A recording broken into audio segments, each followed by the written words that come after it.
if it isn't Jaimelyn Gray. I'm so honored to be here interviewing you. Welcome to You've Got a Thing, an interview thing about Milwaukee theater things. Things. Things. I just think things is a funny word. I think so too. I think so. And I like the alliteration, just who doesn't want to say things 3 times in an intro? I think it's great. Anyway, I yes. do too. Oh, I should do this. I totally forgot to go and do that. Just so that people know who the hell we are. And we're here to talk about Jaimelyn Gray and her constructivists and things that are happening like soon. Monday, perhaps? Tell me more. Monday.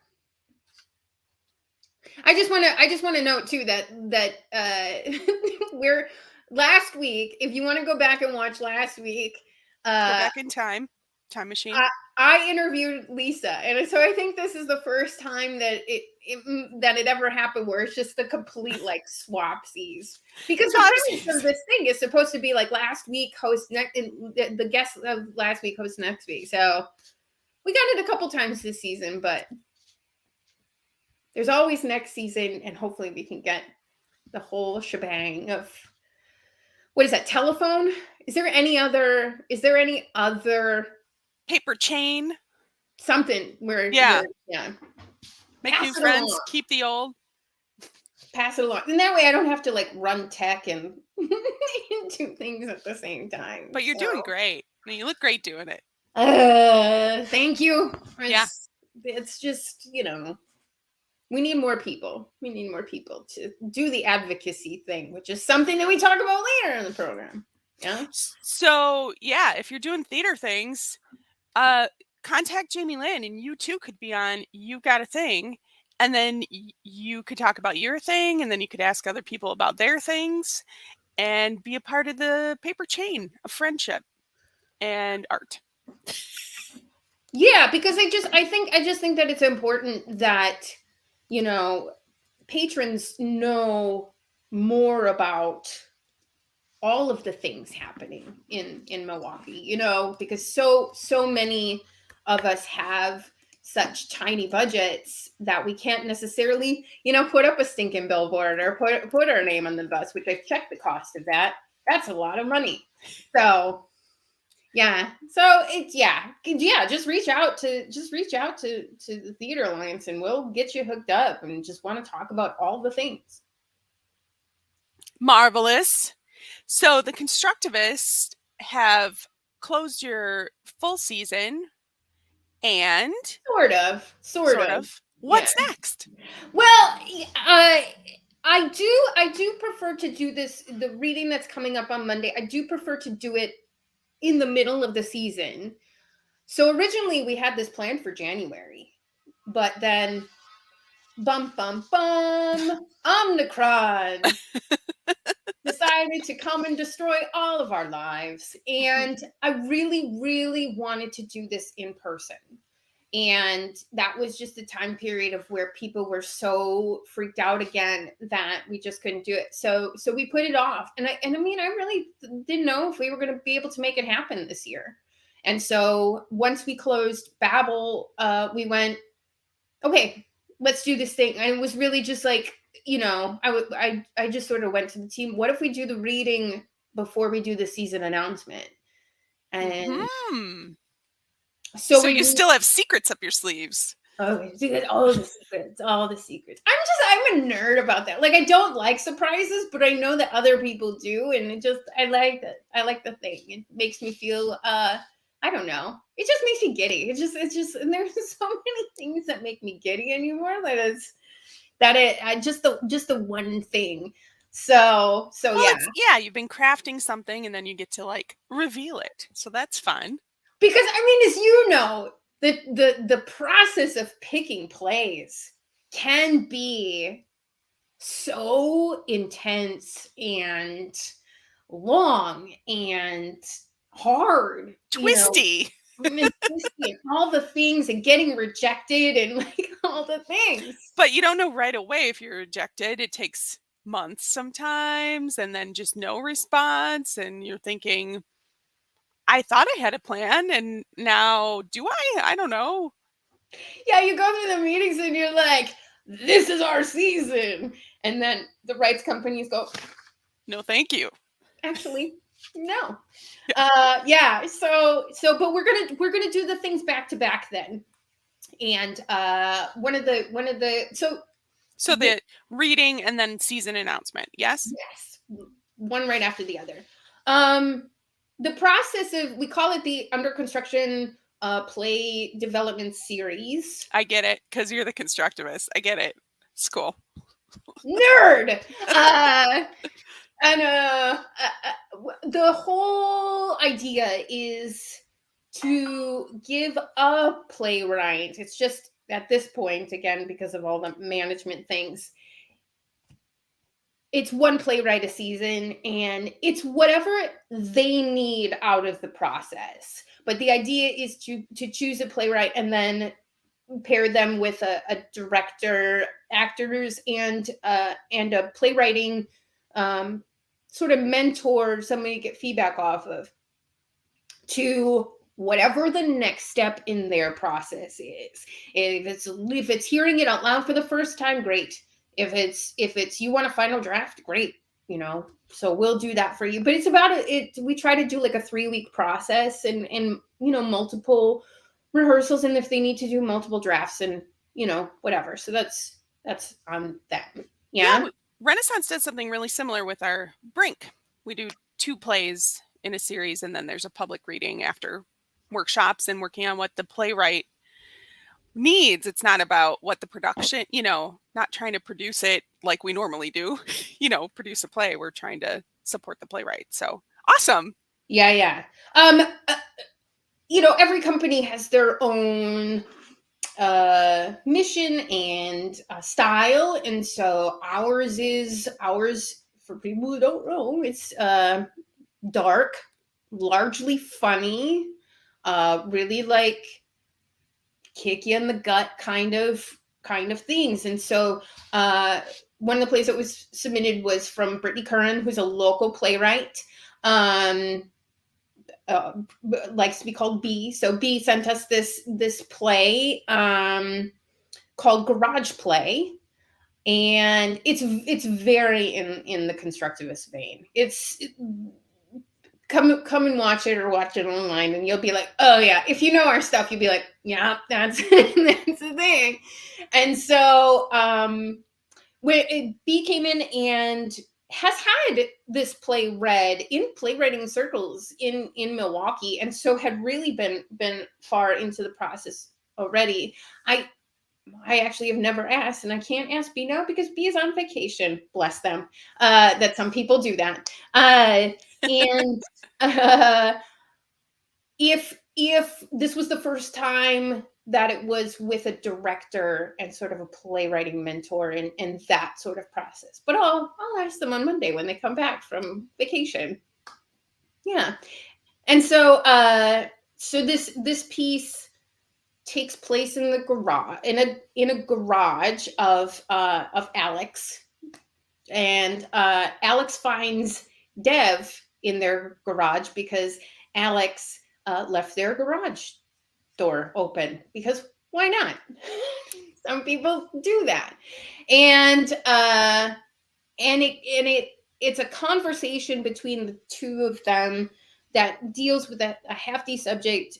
Dev came to this space to kill themselves, to commit suicide, and brought a gun and is intent on doing this thing. And, obviously didn't know Alex was going to come home or anything. And so it's a hefty subject, but be really, again, very constructivist way. There's a lot of humor. It goes through a lot of conversations, and it doesn't talk about, mental health or suicide the whole time. It's about these two people connecting and getting to know each other over the course of 60 minutes.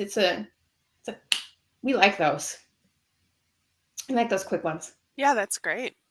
So, yeah, we've been rehearsing for a few weeks, and we'll be ready to go Monday. Yeah, I know it's really helpful for playwrights to hear it out loud and to go through that process and then get the audience feedback. So, Oh yeah, anyone listening, please come. It is free. That's what I heard. Tell me more. it's totally free. I don't know. I don't know. Sometimes I just, particularly for like new things, I don't know. I don't want to charge. I don't know. Well, what's helpful, and I know from Renaissance, we do this too for our new play festival, which ours is coming up in September. Not to plug that, but it's coming up.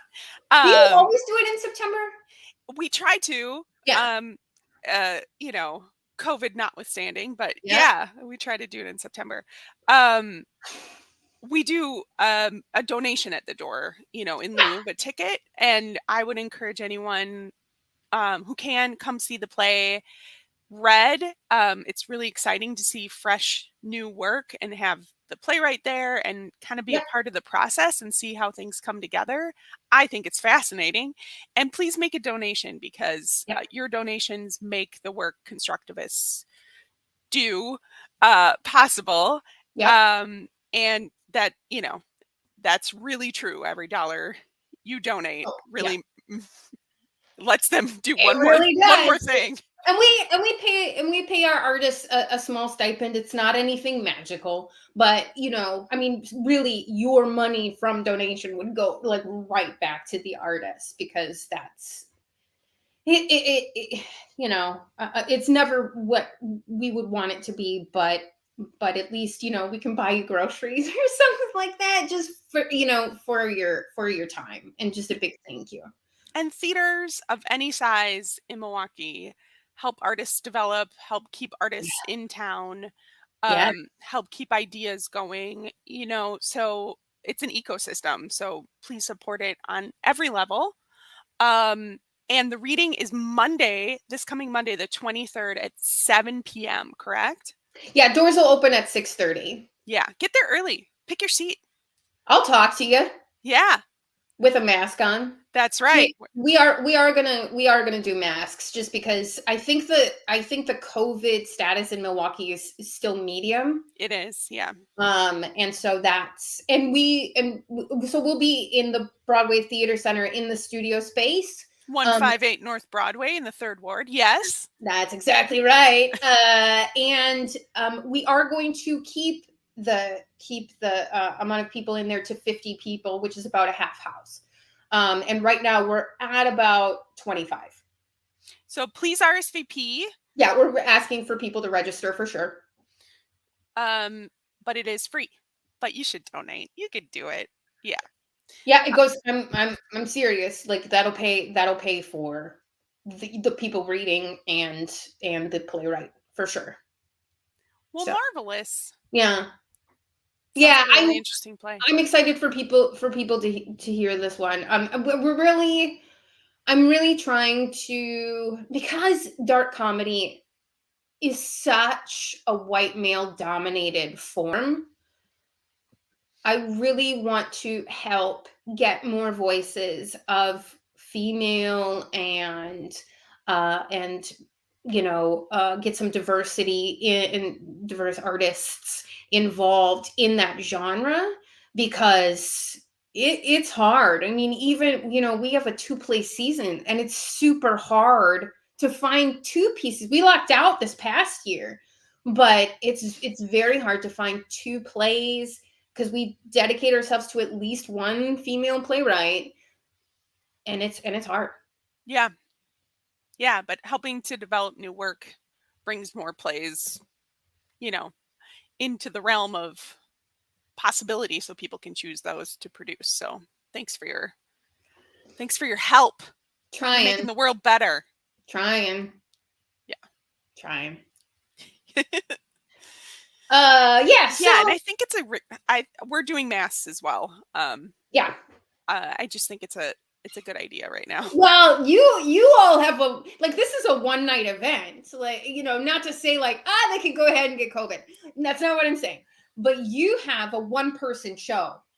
And so if that, I mean, you have an understudy, but still that takes, and you don't want to get the understudy sick either. And so we want to keep our audience safe, backstage crew, folks in the booth. We have to keep our one actor safe. So it's not over. It's not over. For those of you who didn't hear out there, the Milwaukee Reps shut down their big monster Titanic. Yeah. Because of COVID. Like, that's nuts. That's nuts. Yeah. So, I all had an issue in your season, and it's oh man, it's been a hard year. And Joanne and I will talk about that next week, because we're going to do a recap next week awesome. about just episodes we had and things that went theater on. Things. More things, yeah. Yeah. So I do think it's people will do what they want to do. Of course, I do think it's relatively safe to be places with masks. Certainly, where we perform, we've upgraded the HVAC. Yep. Our show Rose, which we'll talk about in a minute, is 90 minutes, so it's not an extremely long play. All the audience will be masked, and I think we have a board member who's a physician, and she's amazing. And we were talking about this a couple months ago, because we have to keep changing, with the times, but it's, we're becoming more medical experts and lab oriented than we've ever been. And it's like, okay, well, what do we do for the next show? What do you think? And most bigger places around town were like, let's lift everything. And our board member was like, don't do both. Don't get rid of vaccine checks and masks. And I'm really glad we proceeded with keeping masks. So we're gonna do that too, for good of the community, and that's right. The end of it. If you don't want to do that, don't come. Yeah. And our audience has been really grateful that we're keeping masks, and they've expressed that. And we have extras at the door if people aren't used to wearing them anymore. We got you. Oh yeah, I should think about that. Yeah. This is why more personnel is helpful. Yes. There's only so many things that can fit in one brain, Jaimelyn. You're doing great. Yeah. So yeah. Well, I was gonna say the runtime on Garage Play is just an hour, and so right after that we'll do a talk back, and so you do get a chance to talk to the playwright, cool.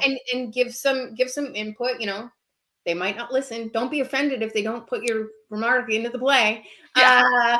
But yeah, the input is great, and then you can talk to the actors. You can talk to me and all those kinds of things, and then. So we'll do that, for about 20 minutes. We'll take a 10-minute break, and then we'll do our 2022-23 season announcement right after that, because I do like to do that live. And same thing, if you want to ask questions while we're live, let's make that happen.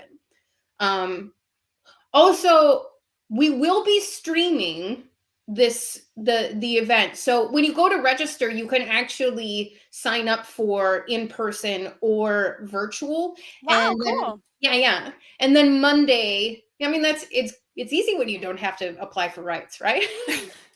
Yeah. And B has some people that are like out of the area too that would like to see it. So that's great. So when you sign up, you can mark which you're doing, and again, that's just to keep track of numbers for the in-person. And then we will send out that link on Monday so that you can watch it from home. Marvelous. Yeah. Well, that's wonderful. Yeah. That's what we got. Congratulations. Thanks. Mm-hmm. It's gonna be, there's smaller plays again this season.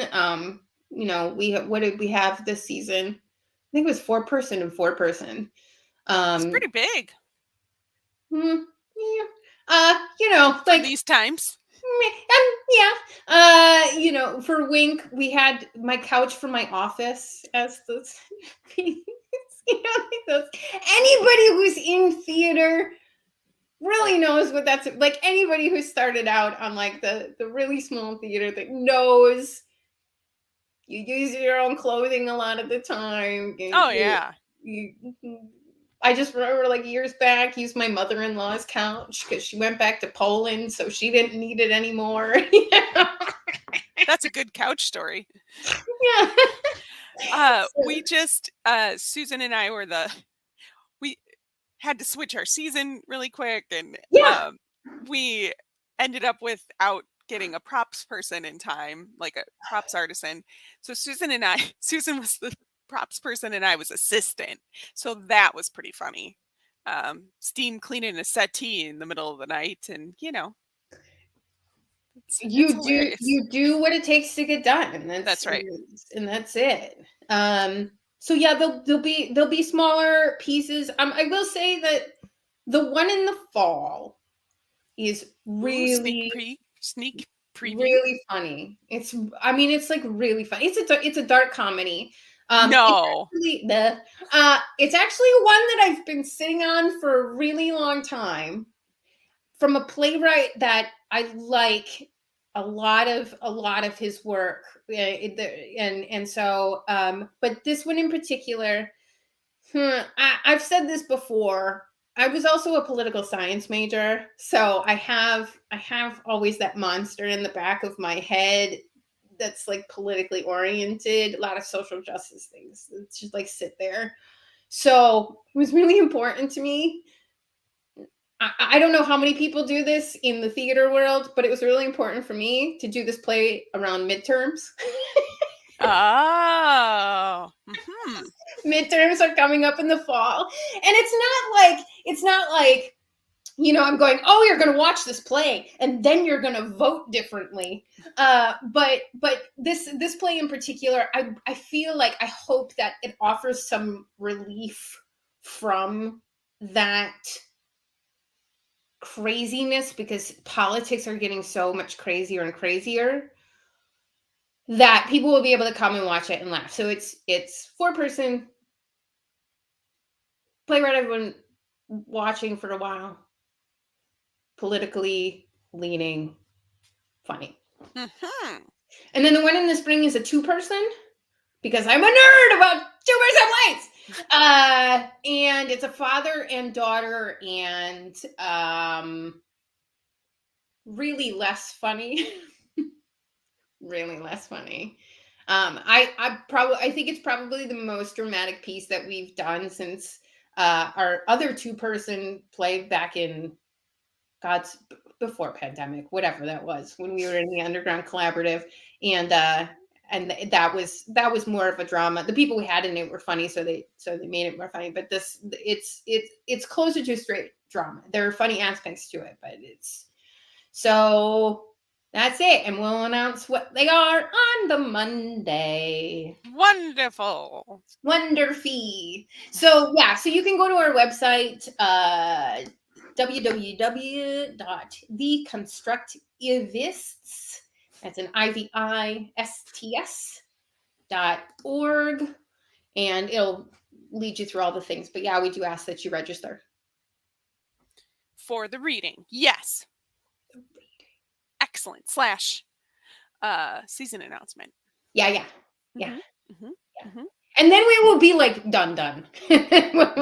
and then we'll look forward to, I'll shift my focus to, we'll have auditions after that. And then what we have, the MTA auditions coming up in July. So just keeping the ball rolling of people in the community and getting, people more chances to be more involved. So, much like everybody else in the community right now, just creating a more robust Milwaukee theater community.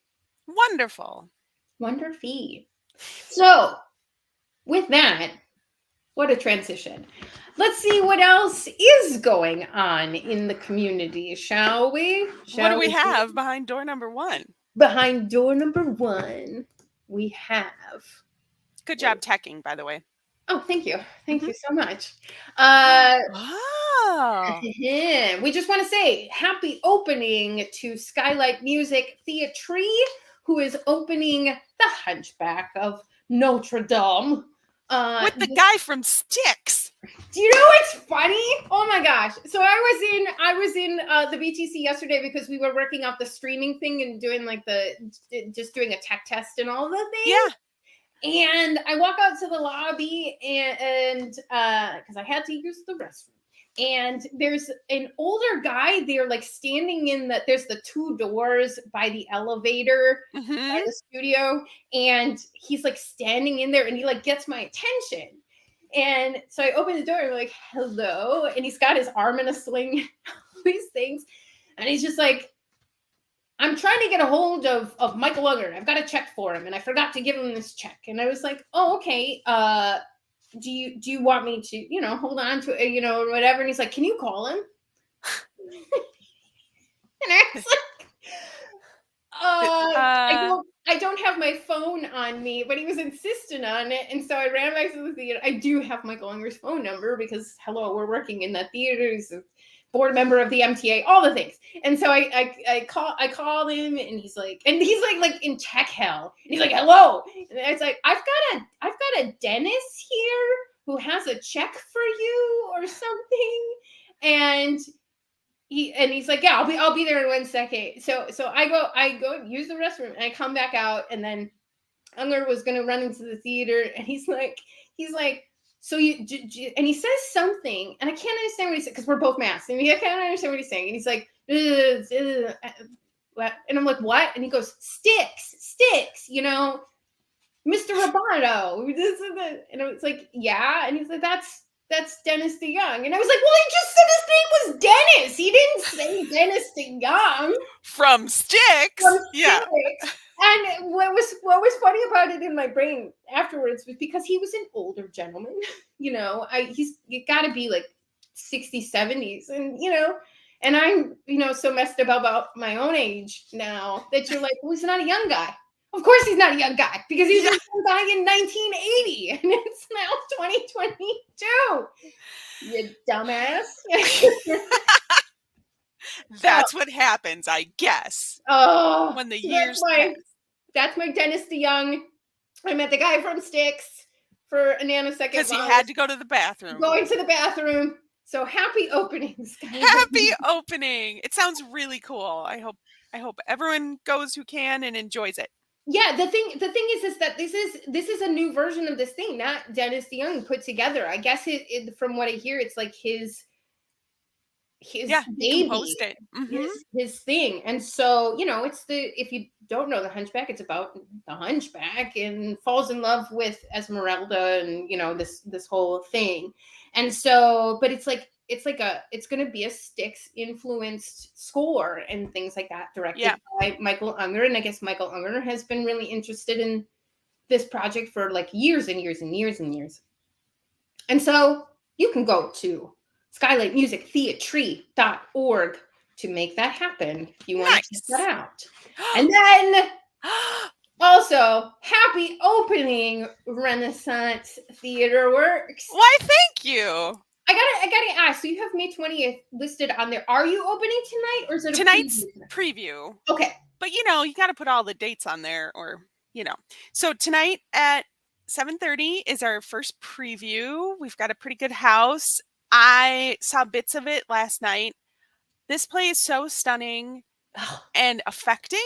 Yeah. In ways, I thought it was just fascinating and interesting when I read it, but there's so many layers. So it's like a rose, opening.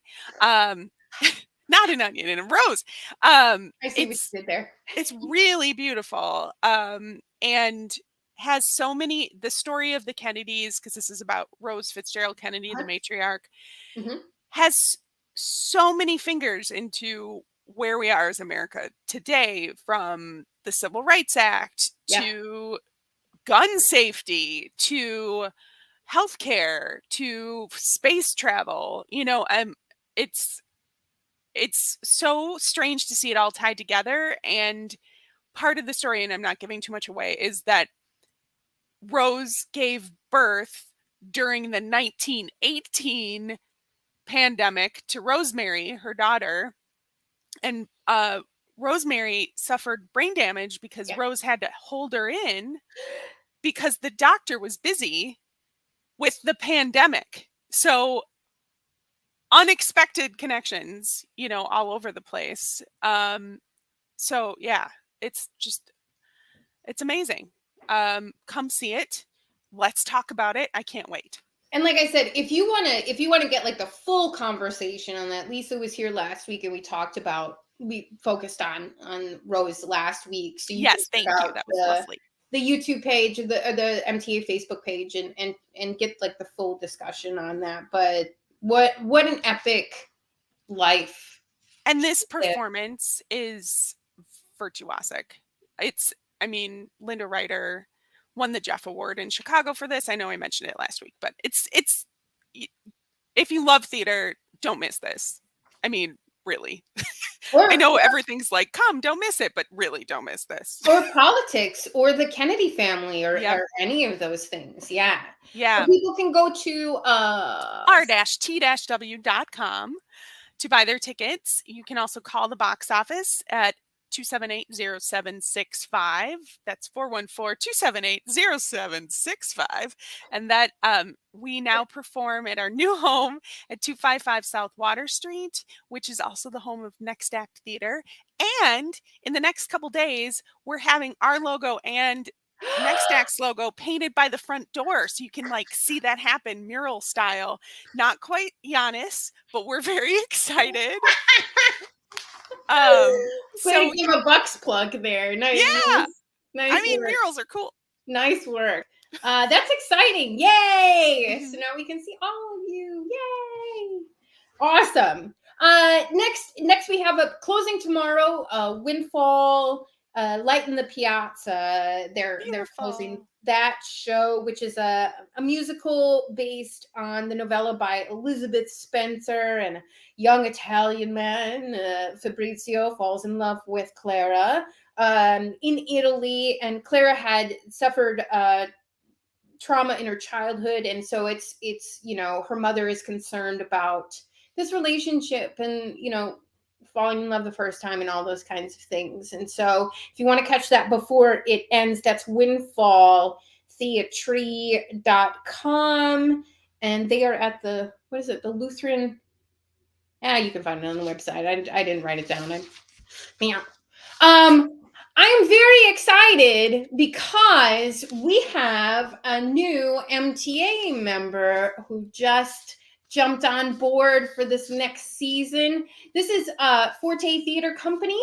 They are a relatively new company around here. They operate out of Franklin, out of the Franklin, one of the performing arts, like school performing arts centers out there. I think they're either going into their third season or they just finished their third season, but they've been I was talking to Randall, who's the artistic director over there, and their whole existence has basically been in pandemic. Oh my gosh. What a crazy way to enter the Milwaukee theater scene that is.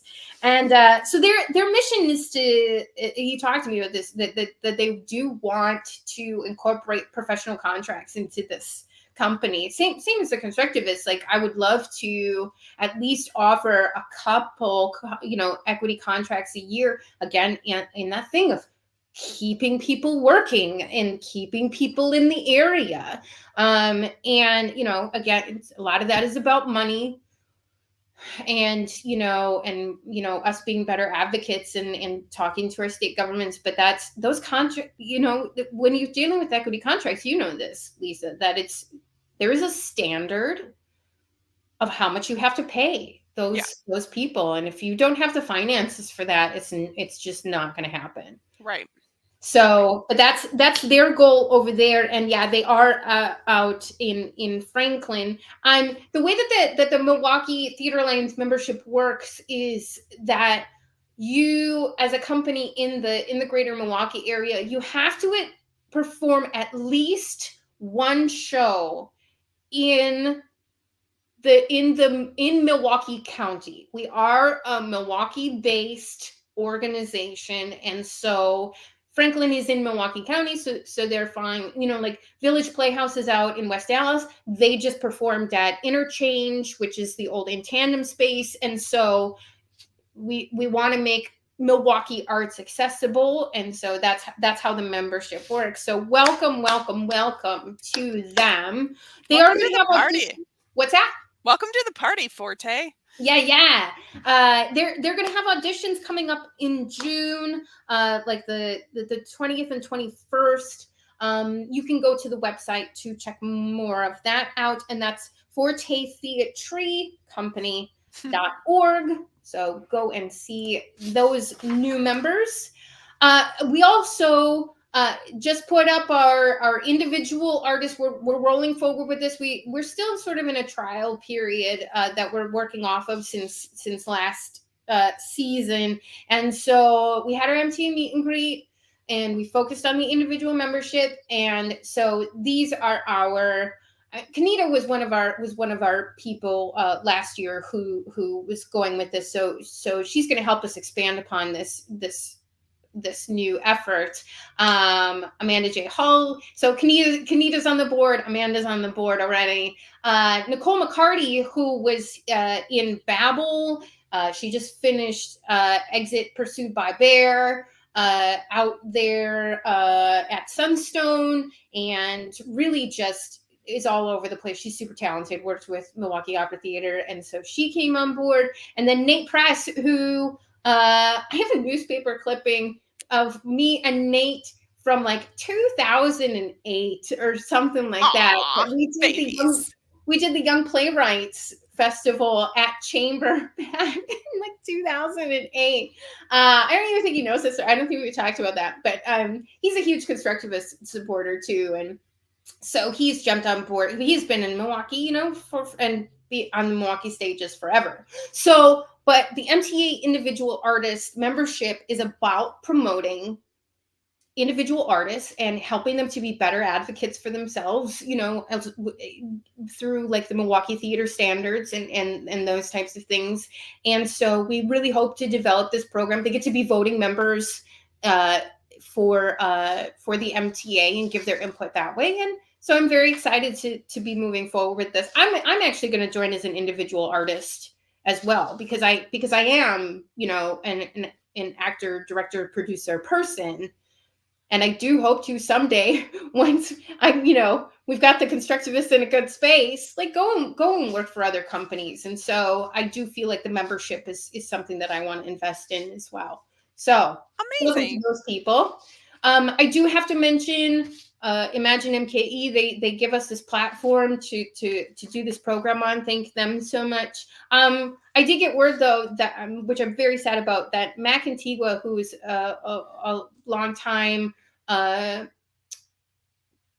what I can't remember what his title is, but he is a massive advocate and really like supports the MTA. He's leaving, and I'm very sad. And he's going to work with like the Obama administration or like the Obama something or other. And I'm like, yeah, I understand, but I still think it sucks. Yeah. But they're working really hard. We'll miss you, Mac. Thanks for all the hard work. We're gonna totally miss him so much.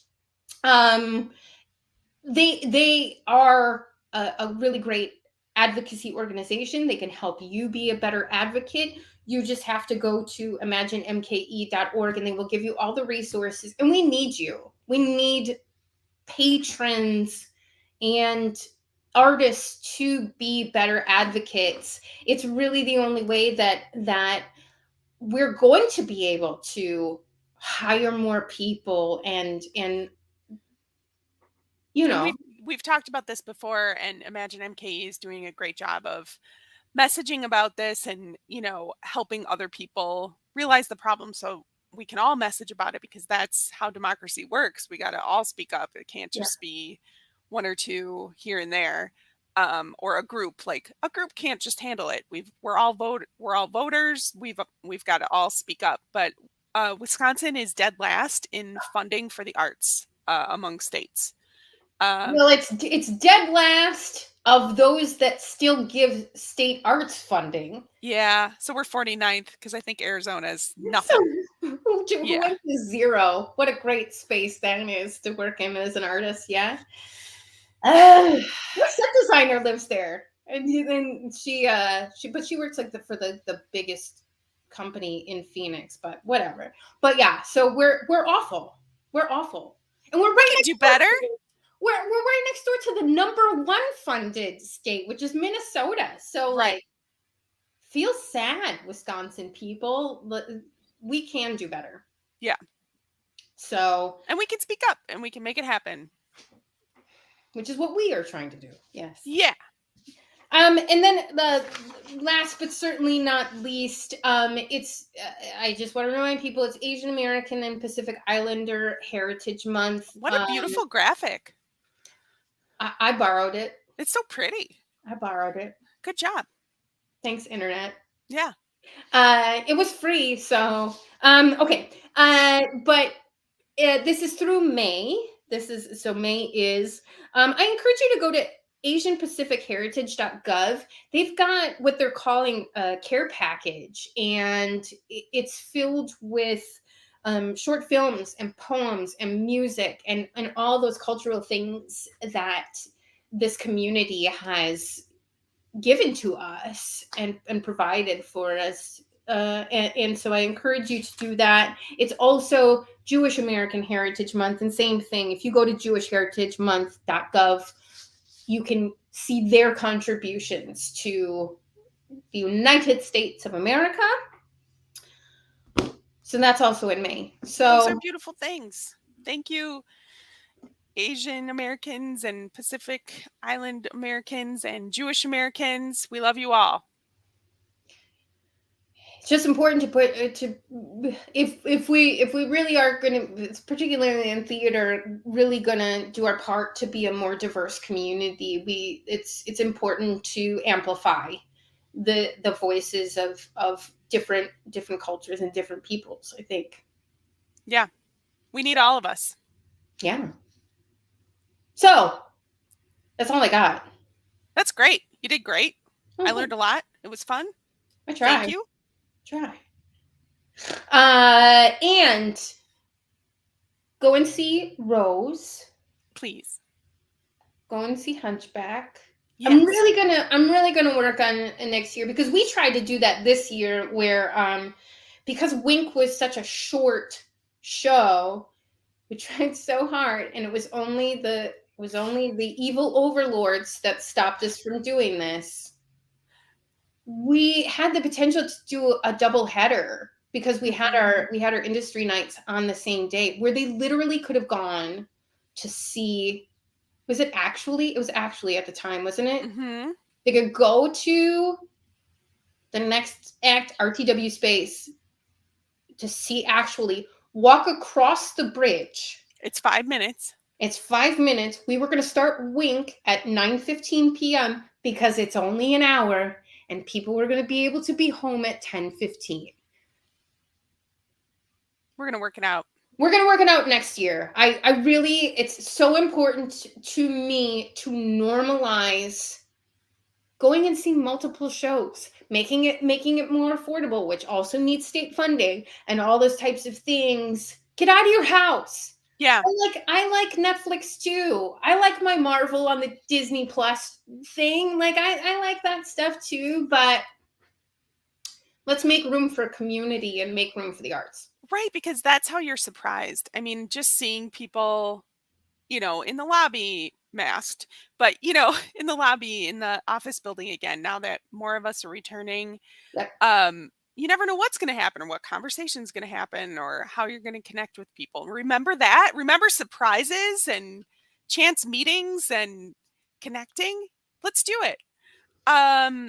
Also, speaking of industry night, if I may, yes. We're having our very first Pay What You Choose industry night on a Saturday. First time. It's Saturday, May 28th. So not this Saturday, but next at 8 p.m. So come, let us know if you like that night. Tell us a story. Come see the play. Pay What You Choose. It's 8 o'clock on the 28th for Rose. Awesome. And the reason we did that is because otherwise it would be on Monday, which is Memorial Day, and that doesn't work. No, that's gross. Yeah. Nobody will be paying attention to. People don't know how we navigate holidays in the theater community. Right. It's so sad. Yeah. Go and see that. Go and see Hunchback. Go and see all the MTA company things. Beautiful things are being created for you. Yes, I want to also try like an MTA. Like everybody has their subscriber type things, but how can we do something special with the MTA to offer multiple things, like, you know, C3 company shows or like something like that? I think that would be super fun. Yeah, like a poo-poo platter. Like a poo-poo platter. Yes, exactly. Maybe we should call it the poo-poo. Let's do it. Package. And it could just be the emoji. That'll really get people involved in theater. Oh yeah. Yeah. We're marketing geniuses. But you think about it, like you could go and see a constructivist show, you could go and see a Renaissance show, and then go and see a Skylight show. You would get 3 vastly different types of theater, and I am sure you will find something in there that you're super connected to enjoy. So to fill your little souls. I should write these things down, but I don't. No, that's a great idea. I say we make it happen. Yeah, you and me, Lisa, we're gonna do it. So next week, as I said, Jill Anaponisic will be back because she got lost in L'Orfeo and all the things that Milwaukee Opera Theater things. So we haven't seen her in, I feel like, months over here. Love that, Jill Anna. Yep. Speaking of other forces in the community, and so she'll be back, and we'll just do a recap. We'll probably be back this summer to do some special episodes because the Milwaukee Black Theater Festival's in the summertime, and that's the only time that they do that. Summit Players only has summer things. Shakespeare in the Park. There are lots of organizations that are just in the summertime, and so we want to cover those things as well. Yeah, I talked to Susan Scott Fry. I think that's her full name. A couple weeks ago, I saw her at a luncheon. That was wild. And the Optimist Theater, Shakespeare in the Park, is traveling around again this year. And they're going to do one performance at the, what's the big graveyard? What? Yeah. So they're going to do a performance of Shakespeare it's down on 27th, Forest Home Cemetery. No shit. Isn't that cool? Susan's that way. Susan is very parent. I think it's great. I love conversations with her about that stuff. So very paranormally minded. I think she did tours at, was it Riverside? Oh, like hauntings and stuff like that. Very cool. Anyway, yeah. So we might be back to do those things as well. Excellent. So yeah. So go watch other episodes, find out about Milwaukee theater companies, and we'll see you again next season, Lisa, for sure. Sounds good. About all the things of your 30th season. Oh yes, thank you. Thanks, Jaimelyn. And you out there, come back. We'll see you again. Come see us live if you're watching this as a recorded program, and ask questions and do the live connection-y things. And I'm hoping, please, that next season, I really want to get down to Sunstone and sit in their window, all nerdy NPR style, with the headphones and the thing, and have people walk by and what's going on, and put a you've got a thing and a live doodaddy. Cute. And so people can just come downtown and or I can sit there, whoever's interviewing can sit there, and we'll still do the StreamYard thing, but do it from across the street from the rep. Fun. I am all about the fun. I'm such a joyful, fun person. You are. All right. Thank you, everybody. And we'll see you next week. Bye. On You've Got a Thing. You've got a thing.